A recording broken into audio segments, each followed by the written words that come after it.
आगरा से इस वक्त की बड़ी खबर आ रही है कि आगरा सेंट्रल जेल पर मंडरा है कोरोना संक्रमण का खतरा। आगरा सेंट्रल जेल के कैदी को एसएन मेडिकल कॉलेज में कराया गया था भर्ती। 3 दिन बाद कोरोना पॉजिटिव टेस्ट में निकला कैदी पॉजिटिव। आगरा से इस वक्त की बड़ी खबर है कि कैदी के कोरोना पॉजिटिव निकलने के बाद आगरा जेल प्रशासन ने संपर्क में आने वाले सभी कैदियों को किया क्वारंटीन। कैदी एसएन मेडिकल कॉलेज में हुआ संक्रमित या जेल के अंदर से अधिकारी कर रहे हैं इसकी जांच। झांसी का रहने वाला कैदी के पॉजिटिव आने के बाद पूरी बैरक में मचाया हड़कंप।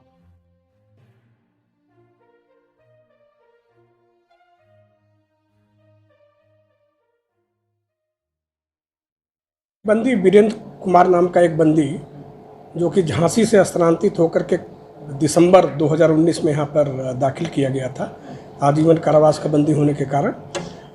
वो बंदी पिछले जब से इस कारागार में आया है तब से कभी भी वो कारागार से बाहर नहीं गया है।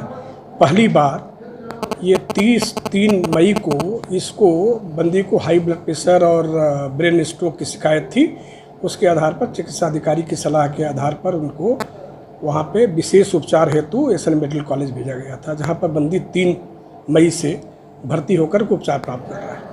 कल सायंकाल हमें ये जानकारी प्राप्त हुई, एक रिपोर्ट प्राप्त हुई कि ये बंदी कोरोना पॉजिटिव पाया गया है।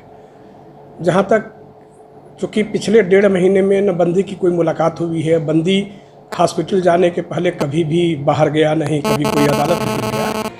और चूँकि बंदियों की मुलाकात पूरी तरह से पिछले 1.5 महीने से प्रतिबंधित है, तो किसी भी बाहरी व्यक्ति से भी इसकी मुलाकात नहीं हुई, किसी भी तरीके से बाहरी व्यक्ति से कंटैक्ट में ये नहीं आया है। अब हम लोग ये प्रयास कर रहे हैं, जब कंटैक्ट ट्रेसिंग करने का प्रयास कर रहे हैं, तो अभी तक कोई जानकारी प्राप्त नहीं हुई है, क्योंकि कोई भी बंदी अथवा कोई भी स्टाफ सुरक्षाकर्मी किसी भी बंदी में इस प्रकार के सिम्टम्स या उसकी हिस्ट्री अभी तक पाई नहीं गई। जेल प्रशासन के लिए कॉन्टैक्ट ट्रेसिंग कर पाना।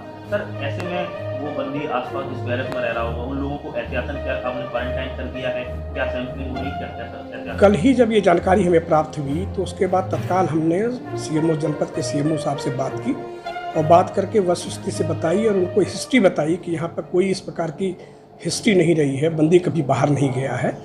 तो इस पर उन्होंने भी, उनके द्वारा भी ये सलाह दिया गया कि इसकी एक रीसैम्पलिंग करा दिया जाए। तो कल ही मैंने एक पत्र जो है सीएमओ साहब को और head of department microbiology department SN medical college, उनको भी एक पत्र भेज करके इस बंदी की रीसैम्पलिंग टेस्ट कराने का हमने अनुरोध किया है। रीसैम्पलिंग रिपोर्ट आने के पश्चात ही कुछ स्थिति स्पष्ट हो पाएगी। और जहाँ तक कुछ ऐसे बंदी जो कि इसके संपर्क में रहे हैं, लगातार उसके आसपास उस बैरक में रहने वाले बंदी या उसके संपर्क में रहने वाले बंदी को, उन सभी बंदियों को आइडेंटिफाई करके पूरी तरीके से क्वारंटाइन कर दिया गया है। तो कितनी संख्या हो रही होगी जिनको क्वारंटाइन? करीब 14 बंदी ऐसे हैं जो कि किसी न किसी तरीके से उस बंदी के संपर्क में रहे या कंटैक्ट में रहे। उन सभी बंदियों को आइडेंटिफाई करके उनको क्वारंटाइन कर दिया गया है जो है। इसके अलावा जो हमारा जो स्टाफ जो सुरक्षाकर्मी थे उनको भी मतलब एक तरह से, चूँकि बंदी को कोरोना पॉजिटिव होने के बाद उसको शिफ्ट कर दिया गया है कोरोना वार्ड में, तो हमारे वो कार्मिक भी, सुरक्षा कार्मिक भी अब उससे बिल्कुल बाहर हैं जो है। और तमाम जो भी मतलब एहतियाती कदम लेने की ज़रूरत है वो सारा कदम हम लोग उठा रहे हैं। क्या क्या सर कदम उठा रहे हैं? क्योंकि अब सर आप बहुत ज़्यादा कॉशियस और सतर्क हो गए हैं, विजिलेंट हो, तो सर कैसे कौन से आप कदम उठा रहे हैं ताकि जेल में जो संक्रमण फैलने की शुरुआत हुई है फर्स्ट स्टेप, वो आगे ना बढ़े? ऐसा है तो जितने भी लोग संपर्क में आ रहे थे उनको पहले ही क्वारंटाइन कर दिया गया है। जितने हमारे सुरक्षा कार्मिक थे उनको पहले से ही हम लोग स्पष्ट निर्देश दिए गए थे कि दूरी बना करके रखें। देखिए, हमारा चूँकि एक सिक्योरिटी ऑर्गेनाइजेशन है, इसमें बंदियों का सुरक्षित रख रखाव करना हमारी जिम्मेदारी है। तो उनके लिए ड्यूटी से तो हट नहीं सकते, ड्यूटी तो करना ही है, लेकिन एक सोशल डिस्टेंसिंग बना करके और ये सुनिश्चित करते हुए कि किसी भी तरीके से और लोगों के संपर्क में ना आए। दूर से ही सुरक्षा ड्यूटी करना कोई मुश्किल काम नहीं है। उसके लिए किसी व्यक्ति के संपर्क में आना जरूरी नहीं है। आपको सुरक्षा की जो व्यवस्थाएं हैं उसका अनुपालन सुनिश्चित करना है।